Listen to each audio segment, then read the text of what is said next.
Hello everyone. तो कैसे हैं आप लोग? एकदम शानदार, बहुत अच्छी बात। बाय द वे, आज हमारे और आपके मिलने की वजह रेजोनेंस का लेक्चर 2 है, GOC7। आज इसके पहले जो हम लोगों ने पढ़ा हुआ है उसमें आपने देखा था रेजोनेंस क्या होता है, रेजोनेंस पढ़ना क्यों जरूरी है, रेजोनेंस की जानकारी क्यों आवश्यक है आपके लिए, और रेजोनेटिंग स्ट्रक्चर्स क्या होते हैं, रेजोनेंस हाइब्रिड क्या होते हैं, और रेजोनेटिंग स्ट्रक्चर्स आप कैसे बनाते हो। रेजोनेटिंग स्ट्रक्चर्स बनाने के तरीके आपने सीखे थे। आज के लेक्चर में हम लोग पढ़ेंगे रेजोनेंस का एप्लीकेशन। और एप्लीकेशन के नाम पे आप जानते ही हो, इसका जो बेसिक एप्लीकेशन है क्या, स्टेबिलिटी कंपेयर करना। तो आइए हम लोग जो है शुरू करते हैं इसकी स्टेबिलिटी डिस्कस करना। ये लेक्चर आपके लिए बहुत जरूरी है। फिलहाल अगर आपके सामने कुछ क्वेश्चंस दिए गए हैं तो ध्यान से देखिए। अगर आप इन क्वेश्चंस को कर लेते हैं, देखिए ध्यान से, इन क्वेश्चंस को कर लेते हैं तो ये लेक्चर बहुत खास नहीं होगा आपके लिए। लेकिन अगर नहीं जानते हैं कंपेयर करना इन सभी की स्टेबिलिटी, यह लेक्चर आपके लिए बहुत खास होने वाला है, क्योंकि इस टॉपिक पे बनने वाले जो क्वेश्चंस अब तक के एग्जाम में आए हैं उन सभी का कलेक्शन आपके सामने है। और जनरली आगे भी आएंगे तो इन्हीं में से कोई ना कोई सवाल आएंगे या थोड़ा चेंज करके आ सकते हैं, बट लॉजिक तो यही रहेगा। लॉजिक इसके अलग हो ही नहीं सकता। जो भी इसके लॉजिक है सभी इस लेक्चर में आपके पास होंगे। तो आइए हम लोग स्टेबिलिटी कंपेयर करना सीखते हैं, इसके सभी एप्लीकेशन देखते हैं। तो फर्स्ट एप्लीकेशन इसका है, देखिए यहाँ पे फर्स्ट एप्लीकेशन लिखते हैं टू कंपेयर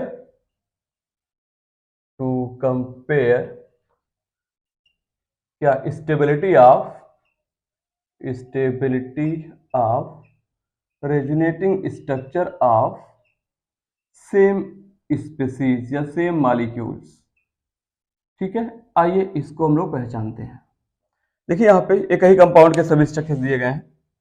ठीक है, तो इसमें अब आपको क्या करना होगा, जब ऐसा कुछ दिया जाए तो सबसे पहले आप क्या करेंगे, आप देखिएगा न्यूट्रल स्पीसीज या न्यूट्रल मॉलिक्यूल जो भी रहेगी। ठीक है, न्यूट्रल स्पीसीज हमेशा ज्यादा स्टेबल होगी as compare to charged species. Charge वालों से ज्यादा स्टेबल होते हैं न्यूट्रल कंपाउंड, इसको आपको याद रखना है। ठीक है, हम आप छोटी सी कहानी सुनाते हैं। जैसे मान लीजिए आपके सामने 3 लोग हैं, राम, श्याम और घनश्याम। ये 3 लोग आपके सामने अगर मान लीजिए ऐसे दिए गए हैं। ठीक है, अब तीनों बेसिक डिफरेंस क्या है। इससे राम जो है किसी से न तो पैसा किसी को उधार दिए हैं और न किसी से पैसा उधार लिए हैं। ठीक है, तो इनकी खास बात क्या हो गई, देखिए ये इस पे जीरो चार्ज है, न पैसा किसी को दिए हैं उधार न किसी से लिए हैं। श्याम की खास बात क्या है कि इन्होंने किसी को पैसा 10,000 रुपया सपोज उधार दिया हो। ठीक है, पैसा देने के बाद इलेक्ट्रॉन दिए हैं तो प्लस चार्ज हो गया, पॉजिटिव लिखा हमने। और घनश्याम की खास बात है कि ये जो है किसी से सपोज क्या 10,000 रुपीज किसी से लिए हैं, माइनस चार्ज हो गया है ना। नेगेटिव लेने से नेगेटिव आता है। 3 केसेस हैं, तो आपकी नजर में बेहतर कौन है, ज्यादा कंफर्टेबल कौन होगा, अच्छी लाइफ कौन बिता रहा होगा, बताइए। हमारे समझ से तो राम की लाइफ अच्छी बीत रही है आपकी समझ से आप कहना चाहते हैं घनश्याम, क्योंकि घनश्याम पैसा लेके है ले लिया, लोगों से मजा ले रहा होगा। जैसे देख रहे हो तमाम लोग पैसा लेके बैंक से लोन लेते हैं और भाग जा रहे हैं विदेश। तो क्या मतलब, पैसा लेने वाले बैंक से लोन लेने वाले मजे में है क्या? बिल्कुल नहीं।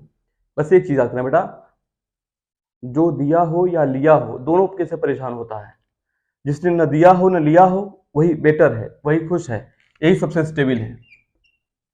ठीक है, अब आप सोच रहे हैं कि उधार देने वाला कैसे खुश है, उधार देने वाला आंसर कैसे परेशान हो सकता है, उधार देने वाला कैसे परेशान हो सकता है। एक्चुअली बेटा आप अपने पेरेंट्स से पूछिएगा, वो किसी को उधार दिए होंगे तो पैसा जो उधार दे चुके हैं उसको वापस लेने में कितनी परेशानी आती है, बहुत ज्यादा परेशानी आती है। उधार देने के बाद अगर उधार मांगने का प्रयास करोगे आप तो बहुत बहाना करता सामने वाला, इतना बहाना करेगा, इतनी बहाना करेगा कि जैसे महसूस करा देगा आपको कि उससे ज्यादा परेशान कोई दुनिया में नहीं है। मतलब उधार वापस नहीं करना चाहते लोग। तनाव है कि नहीं भी? अगर आपने किसी से पैसा उधार लिया भी है तो भी टेंशन है, लेने पर क्या टेंशन है सर? बहुत टेंशन है यार। कैसे? अगर पैसा उधार लिए हो तो क्या चैन से किसी गली से गुजर सकते हो क्या? नहीं, क्योंकि रास्ते में मिल सकता है मांगने वाला। बहुत परेशानी होती है, दोनों केस परेशान करती है। आप चाहे पैसा दे के प्लस हुए हो, चाहे पैसा लेके माइनस हुए हो, दोनों केस परेशान करती है। ठीक है, तो चार्ज स्पीसीज हमेशा कम स्टेबल होगी एज कंपेयर टू न्यूट्रल, याद रखना। न्यूट्रल जो होगा ज्यादा स्टेबल होगा चार्ज वाले के कंपेयर में। ठीक है, ए है क्या? ये स्टेबिलिटी का ऑर्डर है। ठीक, यह है स्टेबिलिटी ऑर्डर, याद रहेगा ना? चलिए ठीक है, आगे पढ़ते हैं हम लोग। ये कहानी हो गई इनकी। अब आगे कहानी देखिए, ये पॉइंट 2 पे आना। कुछ पॉइंट्स आपके मेन पॉइंट्स 4 हैं, इन्हीं चारों के बेसिस पे सवाल ऐसे क्वेश्चन बनते जाते हैं। फर्स्ट ये देखना, जब आप इसको देख चुके हो तो उसके बाद देखना आप स्टेबिलिटी कंपेयर करने के लिए number of covalent bond, number of covalent bond. ठीक है, यानी कि स्टेबिलिटी जो होती है नंबर ऑफ कोवेलेंट बॉन्ड की डायरेक्टली प्रोपोर्शनल होती है। देखिए ये ऐसे नंबर ऑफ कोवेलेंट बॉन्ड, इसका मतलब ये है जितना ज्यादा कोवेलेंट बॉन्ड उतना ज्यादा स्टेबिलिटी। कोवेलेंट बॉन्ड की संख्या ज्यादा होगी तो स्टेबिलिटी ज्यादा होगी। इसकी वजह क्या है? एक्चुअली बॉन्ड जब बनता है तो एनर्जी रिलीज होती है। Bond formation is an energy releasing process. Bond बनता है तो एनर्जी निकलती है, और आप जानते हैं जब एनर्जी निकल जाएगी तो स्टेबिलिटी बढ़ जाएगी अपने आप। जब एनर्जी निकलेगी तो एनर्जी कम हो जाएगी ना, एनर्जी कम तो स्टेबिलिटी ज्यादा, एनर्जी कम तो स्टेबिलिटी ज्यादा, एनर्जी निकलती है तो स्टेबिलिटी बढ़ती है। इसलिए बार बार कहते हैं जो सब यार तो यह तो कंपाउंड है, सब कंपाउंड है, निर्जीव मरे हुए लोग हैं, तब अपनी स्टेबिलिटी बढ़ाने के लिए प्रयास करो, एनर्जी निकालना बॉन्ड बना के। आप और हम क्या सजीव हैं?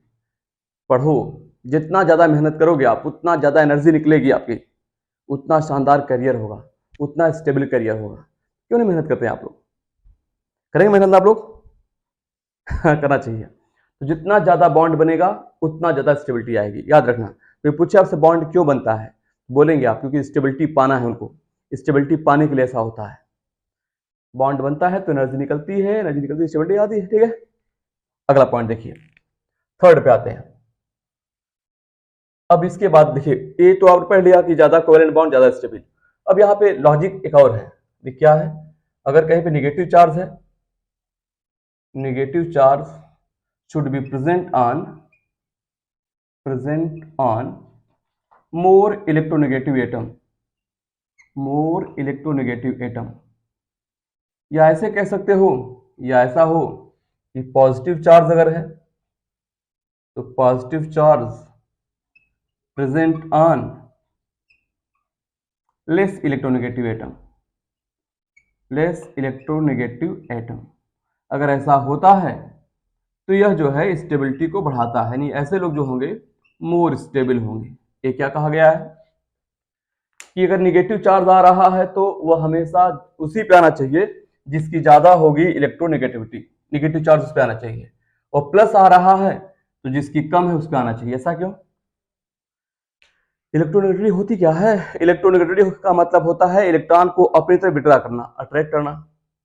जाहिर सी बात है, जिसका नेचर इलेक्ट्रॉन को अपनी तरफ अट्रैक्ट करना है उसी तो माइनस अच्छा लगेगा। इसलिए कहा गया है कि अगर माइनस चार्ज है तो उसी पर हो जिसकी ज्यादा हो इलेक्ट्रोनेगेटिविटी, इससे स्टेबिलिटी बढ़ती है। या इसका उल्टा, प्लस हो तो कम वाले पे रहे, है कि नहीं? ठीक है, तीसरा पॉइंट। अब फोर्थ पे क्या देखना है? फोर्थ में आप देखेंगे like charges apart from each other, मतलब एक दूसरे से दूर हो। लाइक चार्ज, देखिए यहां पे क्या लिखा है? सेम चार्ज, लाइक चार्ज और सेम चार्ज। अगर ऐसा दूर दूर अपार्ट फ्रॉम, दूर जाते हैं, एक दूसरे से दूर जाते हैं, तो भी इसकी स्टेबिलिटी बढ़ जाएगी, ये हो जाएगा मोर स्टेबल। नहीं, यहां पे क्या कहा गया है सर? यहां कहा गया है कि सेम चार्ज हो तो दूसरे से दूर जाने चाहिए। जैसे प्लस प्लस हो तो दूर दूर होना चाहिए, माइनस माइनस हो दूर दूर होना चाहिए। ठीक है, सेम चार्ज दूर होने चाहिए। भाई जानते हो ना, समान चार्ज क्या करते हैं? दूसरे को रिपल्सन करते हैं ना, रिपेल करते हैं। सेम चार्ज में रिपल्सन होता है, आप पढ़े भी हो, same charge repel each other. भाई समान है ना, बात समझ आ रही है? अरे खुद सोचो यार, कैसे किससे आप अट्रैक्शन फील करते हो, सेम जेंडर में या अपोजिट में? बड़ी कॉमन सी बात है कि नहीं? तो अपोजिट होना जरूरी होता है ज्यादा अट्रैक्शन के लिए। या सेम चार्ज वगैरह है तो रिपल्सन होना चाहिए, दूरी बढ़ जाती है। तो है ना क्लियर? सेम चार्ज होगा तो दूरी ज्यादा होनी चाहिए, अपोजिट चार्ज है दूरी कम होनी चाहिए, लॉजिक यही है। क्लियर? आगे बढ़ते हैं। यही तो मेन पॉइंट चार ही आपके पास है, इन चारों को आप अगर ढंग से यूज करें तो सभी सवालों के जवाब मिल जाया करेंगे। कभी कभी एक सवाल और थोड़ा सा पूछता है, पांचवें में हम लिख दे रहे हैं सही, यहाँ पे देख लेना वैलेंसी ऑफ एटम। कभी कभी ऐसा होगा ना, अलग से देते हैं पांचवा पॉइंट, कभी कभी नाइट्रोजन और ऑक्सीजन को लेकर सवाल पूछ देता है। कैसे, क्या पूछता है सर? नाइट्रोजन का एटॉमिक नंबर क्या होता है? बोलिए। नाइट्रोजन का एटॉमिक नंबर होता है 7, लास्ट के सेल में इलेक्ट्रॉन 5 आते हैं, तो इस वजह से इसकी वैलेंसी 3 हो सकती है या अधिकतम 4 हो सकती है। याद होगा अमोनिया में नाइट्रोजन ट्राइवेलेंट होता है NH3, जब अमोनियम के फॉर्म में होता है तो ट्राइवेलेंट NH4+ हो जाता है। नाइट्रोजन कभी पेंटावेलेंट फॉर्म में नहीं हो सकता है, N की वैलेंसी, नाइट्रोजन की वैलेंसी कभी 5 नहीं हो सकती, याद रखना इस चीज को, पी ब्लॉक पढ़ाया था हमने।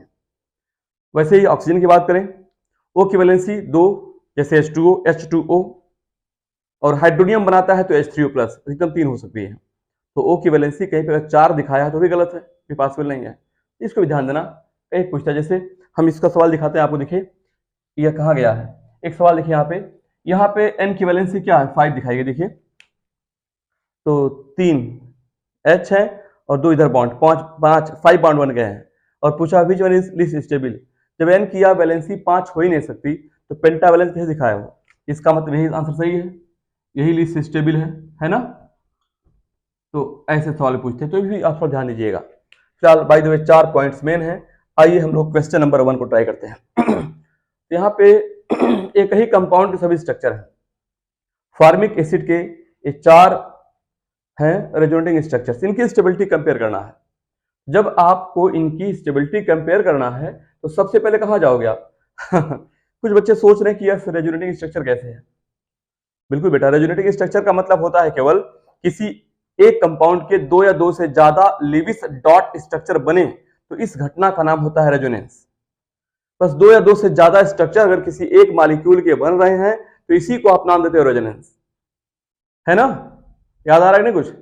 हाँ, इसी का नाम रेजोनेंस है। बस एटम की पोजीशन नहीं बदलनी चाहिए, ठीक? डिफिनेशन आप देख लीजिए, लेक्चर 1 में किया है हमने। खैर, अब आइए टॉपिक पे। तो सबसे पहले कंपाउंड क्या होना चाहिए? न्यूट्रल। चारों में से कोई न्यूट्रल है क्या? बोलो। हाँ, फर्स्ट वाला न्यूट्रल, यानी कि फर्स्ट की स्टेबिलिटी सबसे अधिक होगी, ठीक है? अब बचे 3। अब 3 में क्या करना है? अब देखिए न्यूट्रल वाला हो गया, अब यहाँ पे सेकंड पॉइंट पे आएंगे। इसी क्रम में करना है आपको, इसी सीक्वेंस में करना है, तभी आप कर पाओगे। तो सेकंड, थर्ड, 4 में आते हैं। इनमें जो है हम लोग क्या देखेंगे? नंबर ऑफ कोवेलेंट बॉन्ड, जहां पे बॉन्ड की संख्या ज्यादा उसकी स्टेबिलिटी ज्यादा। देखिए यहाँ पे 1 2 3 4 5, 5 बॉन्ड यहाँ पे हैं। 1 2 3 4, 4 है। 1 2 3 4, इन दोनों में 4 4, इसमें 5 बॉन्ड है, जिसमें ज्यादा कोवेलेंट बॉन्ड ज्यादा स्टेबिल, सेकंड वाला, ठीक? बोलो। हाँ, अब थर्ड और फोर्थ में आते हैं। थर्ड और फोर्थ में आते हैं, इन दोनों में बॉन्ड के नंबर इक्वल है, यहाँ भी 4 बॉन्ड्स, यहाँ भी 4 बॉन्ड है, बॉन्ड के नंबर इक्वल हो गए। अब इससे बहुत बात नहीं बन सकती। अब आना थर्ड में, निगेटिव चार्ज ज्यादा इलेक्ट्रोनेगेटिव एटम पे होना चाहिए। अब देखो यहाँ पे प्लस माइनस दोनों में चार्ज बराबर है। अब पोजीशन पे आते हैं, यहाँ माइनस चार्ज O पे है, यहाँ माइनस चार्ज C पे है। बोलो। तो माइनस चार्ज कहाँ पे होना चाहिए? ज्यादा पावरफुल पे होना चाहिए। तो C और O में आपको पता होना चाहिए, O की ज्यादा होती है इलेक्ट्रोनेगेटिविटी, तो माइनस चार्ज O पे होना चाहिए। यहाँ पर O पर है, यहाँ पे C पे, इसका मतलब थर्ड ज्यादा स्टेबल है 4 से, ठीक है? थर्ड, इसके बाद 4, ये है स्टेबिलिटी का ऑर्डर। समझ आया कि नहीं? ये है स्टेबिलिटी का ऑर्डर, ये है तरीका पहचानने का। अब आना जरा क्वेश्चन नंबर 2 पे। क्वेश्चन नंबर 2 मतलब which one is more stable. First point देखो, क्या दोनों इसको न्यूट्रल है? ये भी दोनों स्ट्रक्चर है, रेजोनेटिंग स्ट्रक्चर है। अब आना, क्या कोई न्यूट्रल है? न्यूट्रल कोई है? नहीं, कोई न्यूट्रल नहीं है। तो आना आप नंबर ऑफ कोवेलेंट बॉन्ड पे, तो 2 + 1 3, 1 + 2 3, दोनों के पास कोवेलेंट बॉन्ड इक्वल है। और ये वाह, कुछ बच्चे सोच रहे हैं कि CH वाला बॉन्ड क्यों नहीं काउंट कर रहे हैं, वो तो फिक्स समय तो कॉमन है, जो कॉमन उसके काउंट करना है कि नहीं। खैर बॉन्ड इक्वल हो गए। अब आना पॉइंट नंबर 3 पर। पॉइंट नंबर 3 कहता है, क्या कहता है, चार्ज की पोजीशन, यहां भी नेगेटिव यहां भी नेगेटिव, डिफरेंस यहां नेगेटिव O पर यहां नेगेटिव C पर। तो नेगेटिव चार्ज अगर है तो नेगेटिव चार्ज उस पर होना चाहिए जिसकी ज्यादा होगी इलेक्ट्रो नेगेटिविटी। भाई जो जैसा है नेगेटिव इलेक्ट्रोनेगेटिव पे ही तो माइनस अच्छा लगता है यार। इसका मतलब यहाँ पे ऐसा है, यहाँ पे नहीं है, इसका मतलब यहाँ पे कौन, first is more stable then second. ये है स्टेबिलिटी, क्योंकि यहाँ -O पे है या -C पे है, विदाउट। ठीक है, अब आइए क्वेश्चन नंबर 3। यहाँ पे क्या कहा गया है यहाँ पर भी एक ही कंपाउंड के सभी हैं रेजोनेटिंग स्ट्रक्चर, देखिए चारों। अब आते हैं कंपेयर करते हैं, चारों में से कोई न्यूट्रल है क्या। फर्स्ट पॉइंट क्या है, न्यूट्रल होना चाहिए। कोई न्यूट्रल है, कोई न्यूट्रल नहीं है। आना फिर stability, number of covalent bond की संख्या पे आ जाना। इसी सीक्वेंस में चलना है आपको, सीक्वेंस बदलेंगे तो आंसर गलत हो सकता है। अब आना कहां पे आप, point 2 number of covalent bond, तो काउंट करते हैं। 2 + 2 4, 1 + 2 3, 1 + 3 4, 1 + 2 3, यानी कि इसमें 4, यहाँ 4, यहाँ पे 3, यहाँ पे 3, यानी फर्स्ट और थर्ड में कोवेलेंट बॉन्ड की संख्या ज्यादा है as compare to second and fourth. It means पहला और तीसरा ज्यादा स्टेबल है दूसरे और चौथे से, है कि नहीं। अब फर्स्ट और थर्ड में पहचानते हैं कौन ज्यादा स्टेबल है, पहचाना जाए। ठीक है भाई, कोवेलेंट बॉन्ड 4 4 जो काउंट कर लो, 2 + 2 4, 1 + 3 4, यहाँ पे 1 + 2 3, 1 + 2 3, 3 3 बॉन्ड 4 4 बॉन्ड, ज्यादा स्टेबल है दोनों इंजन। ठीक है हाँ। अब आना फर्स्ट और थर्ड में कौन ज्यादा स्टेबल है, जिसकी पहचान के लिए अब आते हैं हम लोग। ये तो हो गया दूसरा पॉइंट। अब क्या है, negative charge present on more electronegative atom, या प्लस हो तो लेस पे होना चाहिए। अब आई चार्ज देखते हैं, यहाँ भी प्लस माइनस, यहाँ भी प्लस माइनस। अभी एक बात देखना, यहाँ पे N पे प्लस है, यहाँ भी N पे प्लस है, ये दोनों कॉमन हो गया। यहाँ भी N पे प्लस, यहाँ भी N पे प्लस, जो कॉमन है उससे क्या पहचानना, उससे तो बात बनेगी नहीं, तो कॉमन हो गया ना। जब ये कॉमन है तो कहाँ जाओगे, अब माइनस पे आ जाना। यहाँ का माइनस कहाँ पे, N पे है, यहाँ का माइनस कहाँ पे है, C पे है। तो जरा बताओ माइनस ज्यादा अच्छा कहाँ पे रहेगा, N पे या C पे। N की ज्यादा होती है इलेक्ट्रोनेगेटिविटी C के कंपेयर में, इसलिए N पे माइनस ज्यादा अच्छा है। देखिए माइनस चार्ज ज्यादा इलेक्ट्रोनेगेटिव एटम पे होना चाहिए। It means first is more stable then third. ठीक है, फर्स्ट और थर्ड में हो गया आंसर। अब सेकंड 4 में आते हैं, यहां पे बॉन्ड इक्वल है, 1 + 2 3, 1 + 2 3, बॉन्ड इक्वल हो गए, कोई न्यूट्रल भी नहीं है। अब आना चार्ज की पोजीशन पे, चार्ज की पोजीशन पे आते हैं।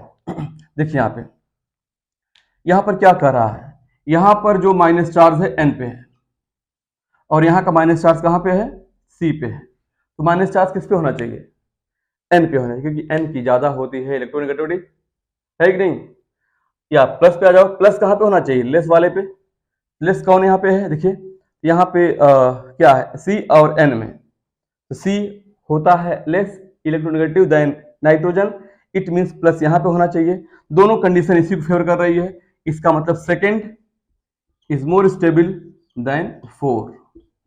ये है इसकी स्टेबिलिटी का ऑर्डर। कोई डाउट किसी को? चलिए ये भी समझ गए आप लोग।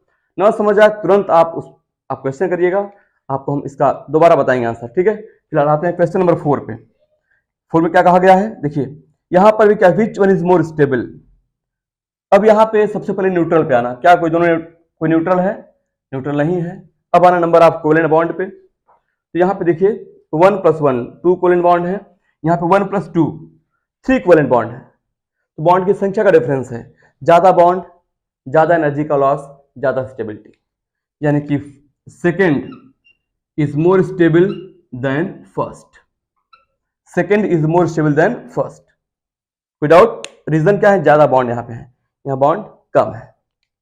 विदाउट इसी क्रम में करना, सभी का आंसर होता जाएगा। अब आना क्वेश्चन नंबर 5 पे, ऑलरेडी हो चुका है, इसमें ज्यादा पूछा है कौन कम स्टेबल है। यहाँ पे आप देख सकते हो N के द्वारा 5 बॉन्ड दिखाया गया है, यानी कि 3 H के साथ 2 इधर 5, और N की वैलेंसी कभी 5 हो ही नहीं सकती, इस वजह से ये एग्जिस्ट नहीं करेगा, मतलब सबसे कम स्टेबल है कि नहीं। हाँ ठीक है। अब आना question number 6 last, which one is list stable, सबसे कम स्टेबल कौन इसमें हो सकता है चारों में से। तो यहां पे फिर सेम लॉजिक, क्या चारों में से कोई न्यूट्रल है, देखो कोई न्यूट्रल सब पे चार्ज है, सब पे चार्ज है, फर्स्ट नहीं हो सकता।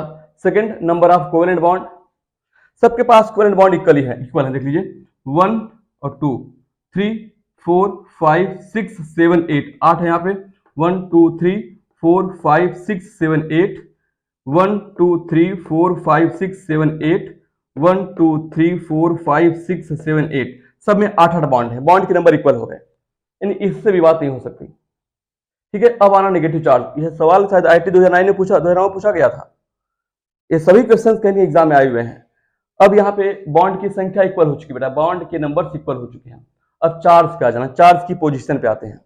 देखिए यहाँ पे n पे प्लस, n पे प्लस, n पे प्लस, n पे प्लस, सभी में n पे प्लस है, तो इससे बात बन नहीं सकती, n पे प्लस सभी बात बन नहीं सकती। अब इसमें हमें लिस्ट स्टेबल पहचानना है, फिर क्या गया है, हाँ देखिए, like charge apart from each other, same charge हो तो दूर होना चाहिए, अगर पास पास होंगे तो स्टेबिलिटी कम हो जाएगी। ठीक, लाइक चार्ज दूर होने चाहिए, अगर पास तो स्टेबिलिटी कम हो जाएगी।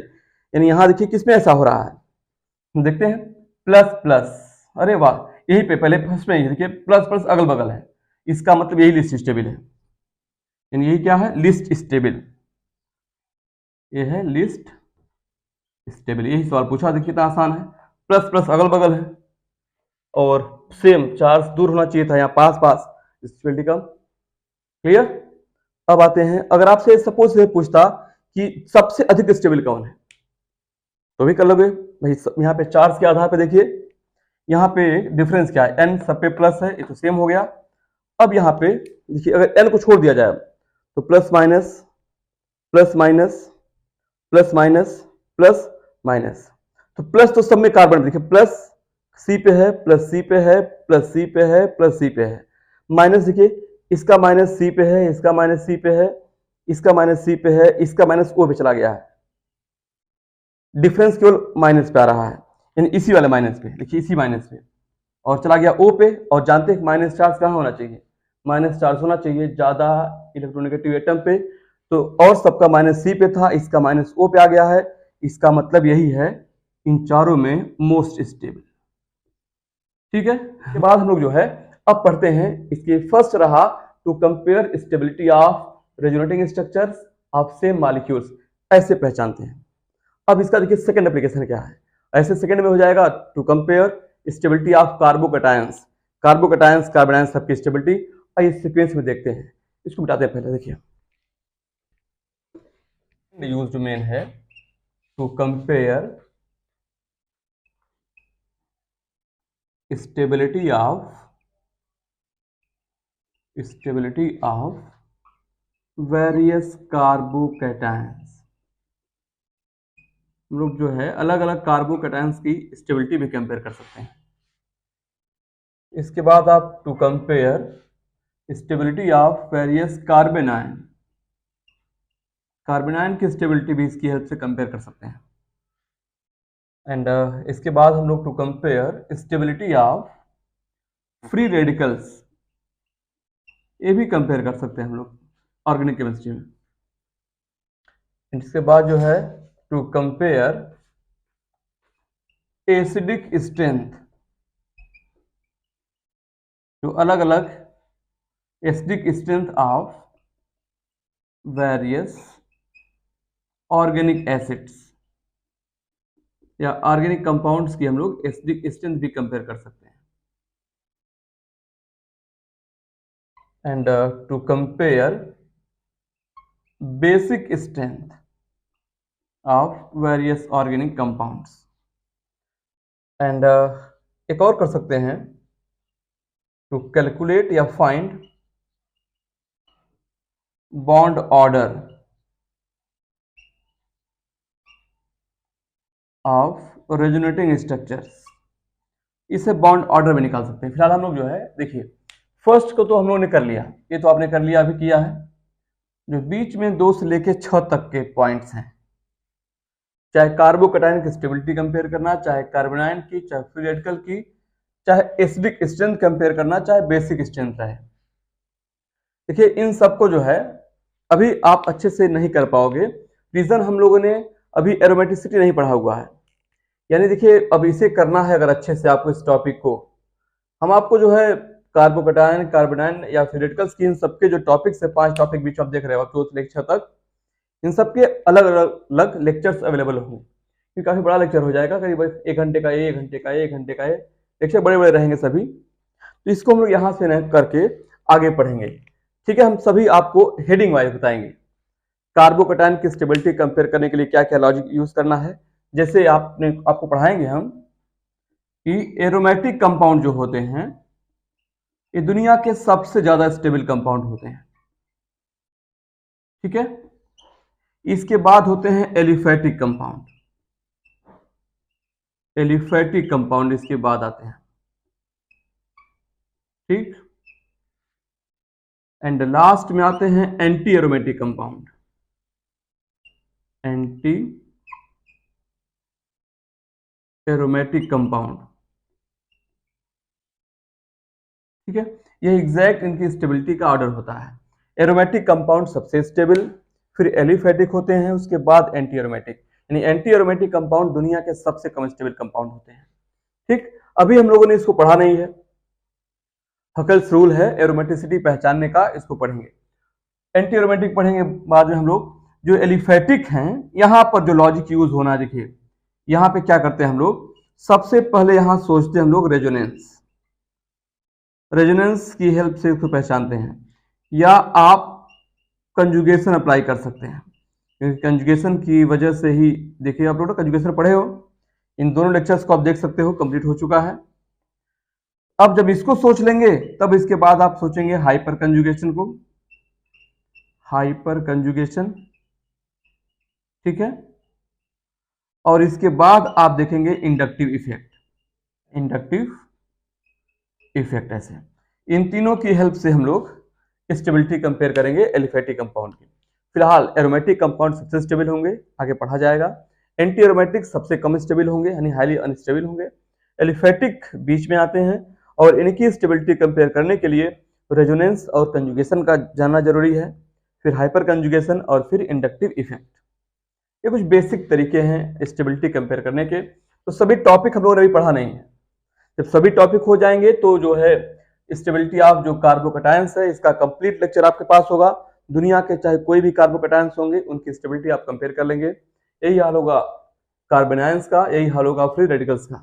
और दुनिया की कोई भी एसिड होगी उसकी एसिड स्ट्रेंथ कंपेयर करेंगे, बेस होंगे उनकी बेसिक स्ट्रेंथ कंपेयर करेंगे। ये सब टॉपिक आगे पढ़े जाएंगे। जब तक ये सब नहीं होंगे, एरोमेटिसिटी का जो हकल्स रूल है, हाइपर कंजुगेशन नहीं पढ़ोगे तब तक पॉसिबल नहीं है। तो उन सबको पढ़ने के बाद, और लेक्चर भी काफी लंबे होते हैं, तो एक ही साथ अब एक साथ कंबाइन करेंगे, बनाएंगे लेक्चर, तो बड़े बहुत ज्यादा लंबा लेक्चर हो जाएगा, क्योंकि 1 घंटे का ऑलमोस्ट इसका, फिर इसका बहुत ज्यादा लंबा हो जाएगा। तो उन सबको पढ़ेंगे हम लोग अलग अलग। ठीक है, एप्लीकेशन ऑफ जीओसी नाम रहेगा उसका, जो भी देखते हैं आगे हम लोग। फिलहाल यहाँ पे हम लोग जो है लास्ट में एक टॉपिक छोटा सा पढ़ लेते हैं कि अगर रेजोनेंस की हेल्प से बॉन्ड ऑर्डर कैसे निकालते हैं। बॉन्ड ऑर्डर का मतलब होता है दो एटम के बीच में कोवेलेंट बॉन्ड की संख्या, एग्जैक्टली दो एटम के बीच में जो कोवेलेंट बॉन्ड बने हैं उनके नंबर्स कितने हैं, संख्या क्या है, उन संख्या को आप नाम देते हैं बॉन्ड ऑर्डर। ये देखिए आप लोग पढ़े हैं मॉलिक्यूलर ऑर्बिटल थ्योरी पढ़े होंगे, एमओटी याद आ, जैसे आपको O2 का निकाले होंगे तो O2 में O और इसका बॉन्ड ऑर्डर वहां पे 2 आया था, याद आ रहा है कुछ, बॉन्ड ऑर्डर निकाले थे आप लोग ना, देखिए 2 बॉन्ड है भी यहाँ पे। ठीक है, तो हम लोग यहाँ पे रेजोनेंस की हेल्प से पढ़ने वाले हैं। तो यहाँ पे क्या तरीका अपनाओगे हम दिखाते हैं करके। देखिए जैसे एक एग्जांपल ले लेते हैं आपके सामने। ठीक है, जैसे दिया गया है कार्बोनेट का, ये है कार्बोनेट, इसका बताना है बॉन्ड ऑर्डर आपको।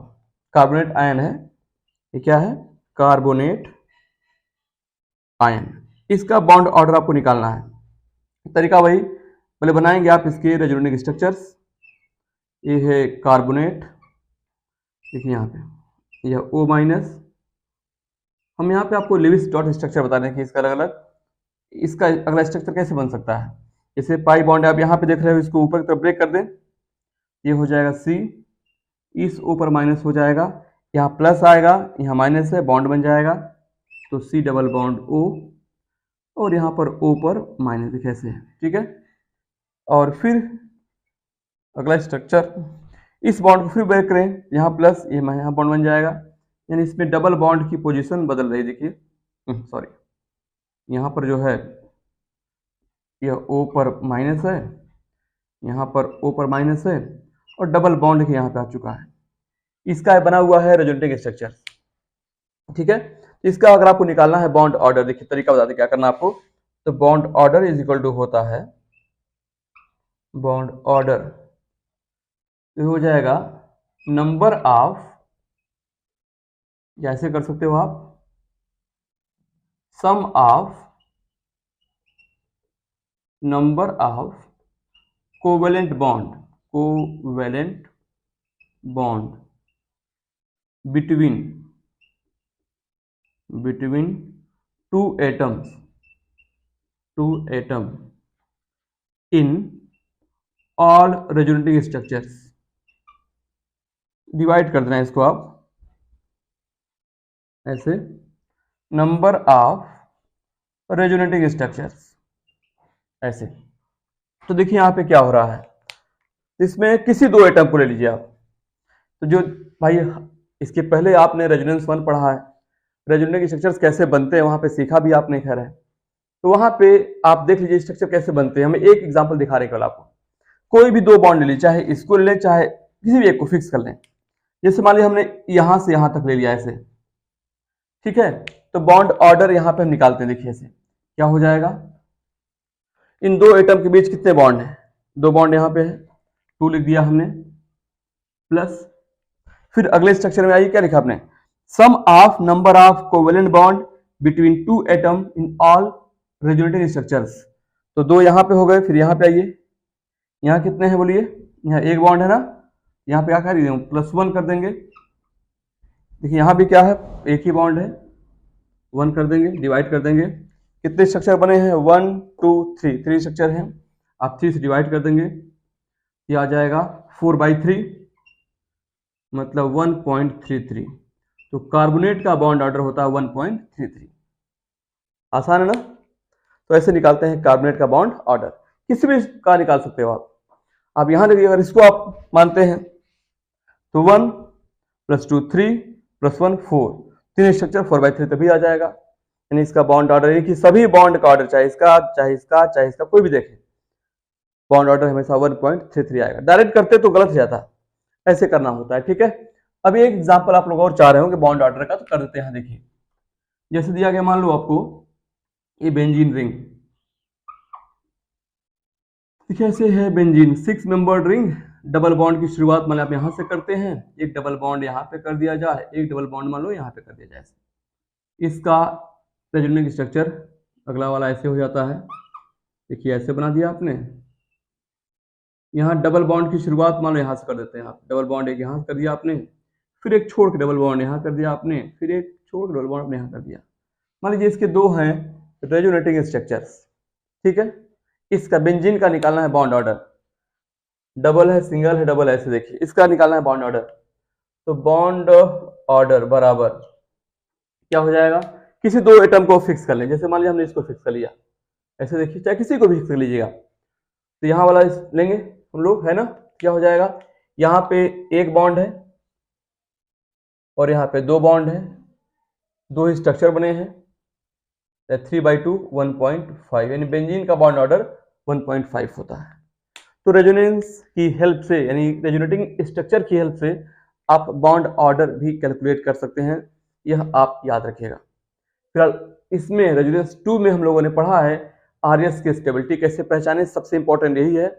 और यह बीच में जो 2 से लेकर 6 तक के पॉइंट हैं, कार्बोकैटायन, कार्बेनायन, फ्री रेडिकल्स की स्टेबिलिटी कैसे कंपेयर करेंगे, एस्टिक स्ट्रेंथ की कैसी पहचान की जाएगी, बेसिक स्ट्रेंथ कैसे कंपेयर की जाएगी, इन सभी के लेक्चर्स अलग अलग होंगे, क्योंकि लेक्चर्स मैंने कहा काफ़ी बड़े हो जाएंगे, सभी ऑलमोस्ट लेंगे 1 घंटे का टाइम। इतना बड़ा लेक्चर है ना, ठीक नहीं करना। हम लोग लेक्चर्स को 1-1 घंटे का अलग अलग आपको दे देंगे। कब, जब ये सभी टॉपिक हो जाएंगे तब। इसे एरोमेटिक कैरेक्टर है ना, एरोमेटिसिटी पहचान लेंगे, एंटी एरोमेटिसिटी पहचान लेंगे, एलिफेटिक में रेजोनेंस कंजुगेशन हो चुका है, हाइपर कंजुगेशन इंडक्टिव होने के बाद ये सब चर्चा किया जाएगा। ठीक है, आपको अगर ऑर्गेनिक सीखना है तो जनरल ऑर्गेनिक केमिस्ट्री यानी जीओसी आपको अच्छे से आनी चाहिए। ठीक है, अब मिलते हैं हम लोग नेक्स्ट लेक्चर में। कोई डाउट है? कुछ भी डाउट हो, ना समझ आए, उसे लिख भेजिए, उसका लेक्चर आपके सामने आसान तरीके से अवेलेबल रहेगा। ठीक है, थैंक यू फॉर वॉचिंग।